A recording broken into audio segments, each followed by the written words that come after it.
Olá, tudo bem? Estamos de volta com nossos vídeos para trazer mensagens que venham de encontro com a minha, com a sua, com a nossa necessidade. Sabe, esse livro chegou nas minhas mãos esses dias.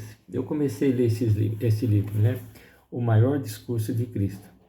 E eu comecei a me incomodar com o que eu estava lendo. Incomodar no sentido assim de compartilhar com meus amigos, com as pessoas que a gente tem uma certa afinidade, né? Pessoas que gostam da gente, que a gente gosta dessas pessoas. E eu gostaria de todos os dias, começando hoje, tirar algumas mensagens desse livro, O Maior Discurso de Cristo. O maior discurso de Cristo é conhecido nas Escrituras Sagradas, lá no livro de Mateus, capítulo 5, onde que fala o Sermão do Monte, ou as Bem-aventuranças. Esse monte passou a chamar o Monte das Bem-aventuranças. Por quê? Porque foi nesse lugar que Jesus reuniu uma grande quantidade de pessoas, pessoas que o seguiam, né?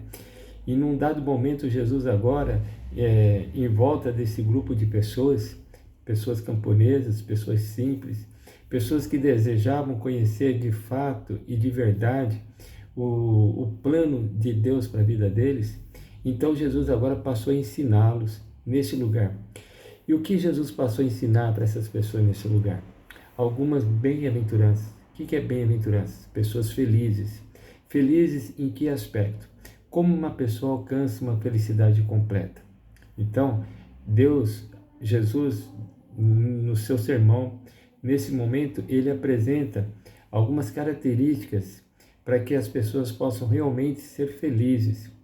A felicidade, querido, não consiste nos bens, em coisas materiais, mas consiste em algo muito maior e muito mais profundo, algo que alcança a nossa alma, algo que traz para a nossa vida um alívio, uma certa estabilidade emocional.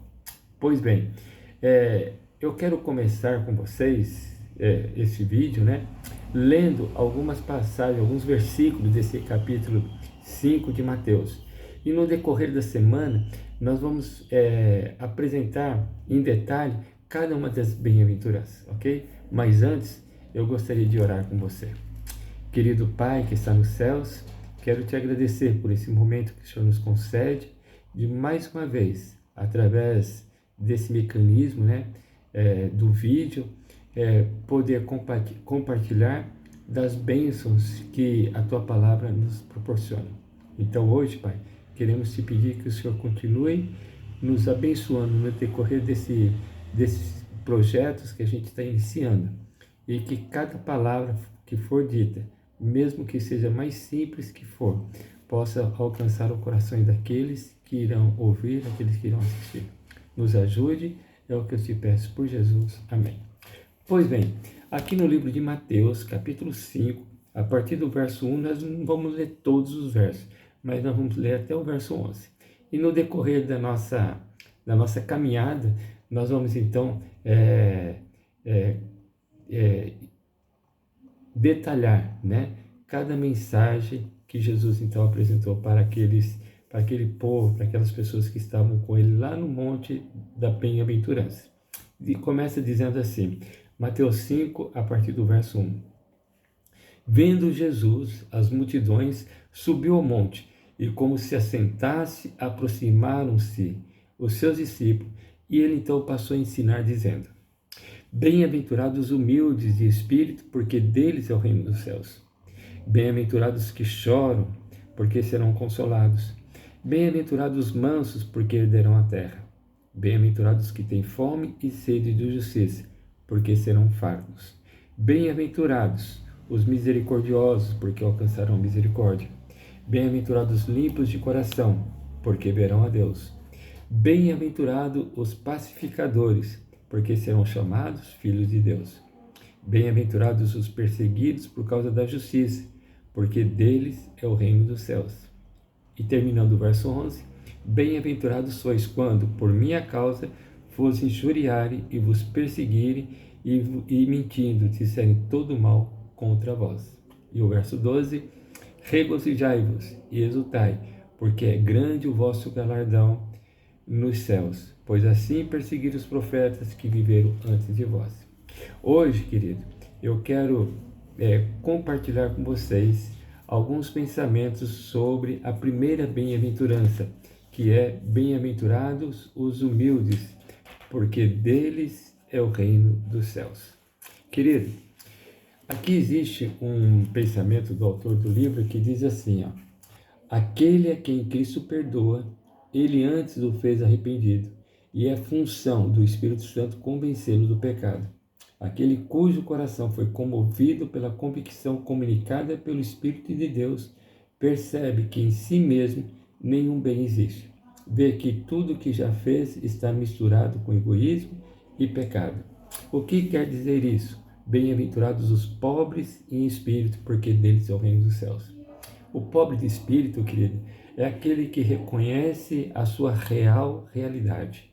É aquele que entende que por ele só ele não consegue fazer muita coisa. Não são as suas obras, não são as suas obras de caridade, não é os seus bens materiais, não é a sua bondade, não é a sua facilidade de conviver com as pessoas que irá fazer com que eles tenham felicidade, que ele seja feliz. Mas é justamente o contrário.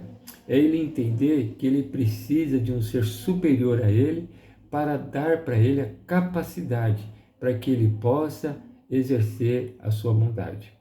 Ora, se eu reconheço que eu sou pobre de espírito, eu vou buscar na fonte de Deus a verdadeira grandeza, para que, ao eu compartilhar das coisas que eu tenho, dos bens materiais que eu tenho, dos meus dons e talentos que eu tenho, eu reconheça que não é de mim mesmo, mas é de Deus. Querido, o pobre de espírito, ele não só se arrepende da sua realidade, mas também que ele reconhece a sua inteira dependência de Deus. Como pobres de espírito, nós agimos como aquele publicano, que quando subiu para orar, ele não ousava nem levantar os seus olhos para o céu, porque ele reconhecia a tamanha necessidade que ele tinha de um Salvador. Vocês lembram aquela história do publicano e do fariseu? O publicano, ele clamava a Deus: ó Deus, tenha pena de mim que sou pecador. Essa pessoa, querido, é abençoada.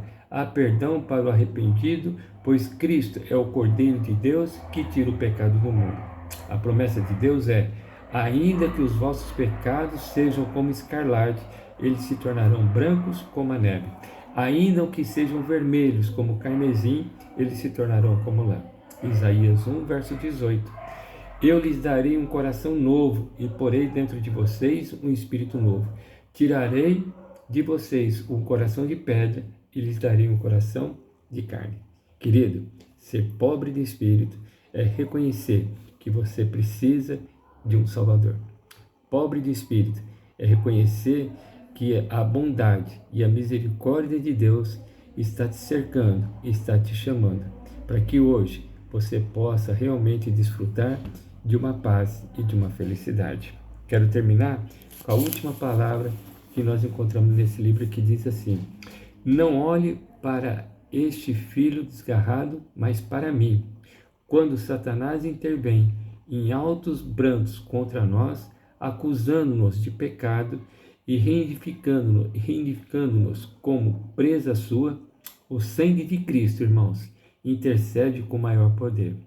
Tão somente no Senhor há justiça e força. No Senhor será justificada toda a descendência de Israel e nele se glorificará. É através do sangue de Cristo, é através da graça de Cristo, do sacrifício de Cristo, que nossos pecados são perdoados e assim podemos reconhecer a nossa inteira dependência de Cristo. Que nesse dia nós possamos desfrutar dessa bem-aventurança, reconhecer que somos pobres e reconhecer que precisamos do Espírito Santo agindo na minha vida e na sua vida. Que Deus te abençoe, um ótimo dia. Muito obrigado a Deus por mais esse dia, é o que nós te pedimos, te agradecemos por Jesus. Amém.